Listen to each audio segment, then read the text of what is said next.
Oke, terakhir nih Mas Andi, jika memang Ya, betul ini adalah upaya untuk melanggengkan dinasti politik dari Presiden Jokowi, apakah PSI yang selama ini dikenal dengan partai tegak lurus dengan Presiden Jokowi juga bersedia tidak masalah jika partainya harus dijadikan sebagai wadah dinasti politik Presiden Jokowi? pertama saya tidak setuju dengan definisi dinasti tadi ya.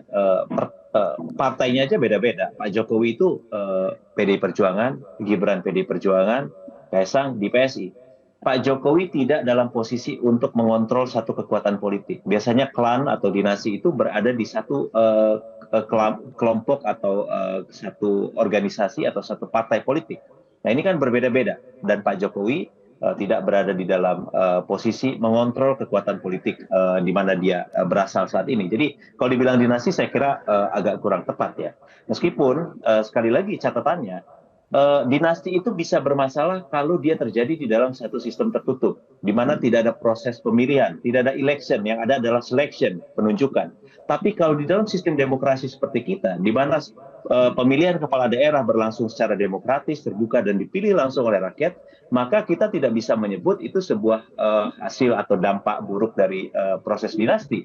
Karena pada gilirannya, itu adalah sebuah pilihan rakyat, bukan pilihan elit, bukan karena seleksi dari para elit.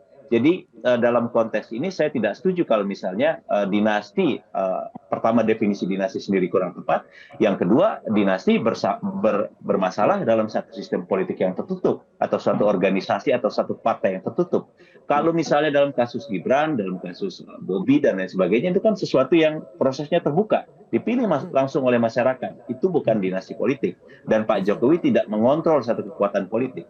Dan by the end of the day, kalau kita melihat ada sejumlah contoh Baik, klan atau dinasti politik di luar negeri. Di Amerika ada klan Kennedy, ada klan Bush, di India ada Gandhi, dan dalam kasus-kasus di atas memang terbukti mereka itu bisa berhasil menjadi pemimpin politik yang baik. Dalam kasus Pak Jokowi, kalau kita mau menyebut demikian, Mas Gibran itu kerjanya keren banget. Silahkan cek di Solo. Saya rasa di antara seluruh kepala daerah, Mas Gibran ini adalah yang paling menonjol. Komitmennya terhadap kebangsaan kuat, visinya tentang pembangunan juga bagus. Padahal semua orang dulu ragu bahwa mungkin baik. bisa nggak dia masih begitu muda, belum punya pengalaman, belum punya visi, kemudian diejek dinasti dan lain sebagainya. Tapi dengan waktu, Mas Gibran berhasil meyakinkan bahwa dia mampu. Tingkat kepuasan masyarakat Solo terhadap kepemimpinan Mas Gibran, kalau tidak salah, terakhir itu di atas 95%.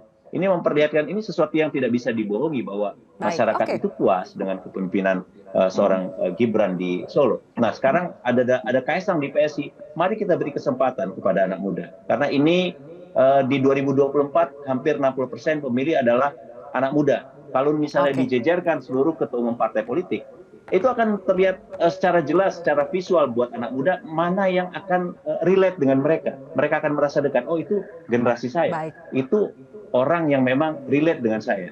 Saya Oke. suka gitu. Jadi itu jadi sesuatu yang akan membuat pembeda di pemilu Baik. 2024. Kita berharap Oke. anak-anak muda dia akan Kita akan bergerak. lihat ya. Kita akan lihat apakah sosok anak mudanya yang menonjol atau justru karena privilege-nya yang menonjol. Kita akan lihat nanti bagaimana pilihannya. Jelajahi cara baru mendapatkan informasi. Download Metro TV Extend sekarang.